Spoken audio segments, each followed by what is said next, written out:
Η Άλμα μας πολύ καλύτερα, επιτέλους έβγαλε το καπελάκι της, το ποδαράκι της έχει ιαθεί πλήρως, έχει κλείσει τεράστια τομή που είχε. Εδώ βλέπετε ακόμα δεν έχει κλείσει σε πάρα πολλά σημεία το δερματάκι της, είχε αρχίσει μόλις να βγαίνει το τρίχωμα και θέλω να πω όταν ξεκίνησε η περιπέτεια με την Άλμα δεν υπήρχε πάνω μας ούτε €1. Μας βοήθησαν φίλοι, όταν μάθαμε την ιστορία πληρώσαμε τα πρώτα χρήματα για τις εξετάσεις, το μάθαμε ότι είναι μαστοκύττωμα και μετά είπαμε να συνεχίσουμε με εξετάσεις και χειρουργείο στο Vets for Life που πάντα οι άνθρωποι είναι εξαιρετικοί. Ο Κωνσταντίνος και ο Πεξής, ο χειρουργός μας βοήθησε πάρα πολύ, έκανε την καλύτερη δουλειά για την Άλμα.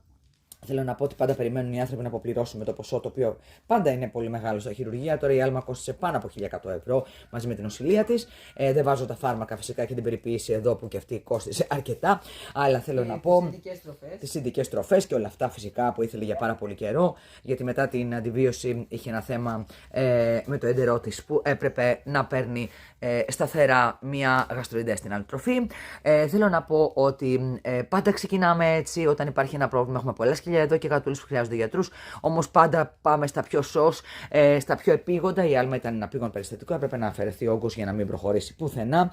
Και θέλω να πω ότι από το €0 καταλήξαμε και βρήκαμε όλα αυτά χάρη σε πολλούς φίλους.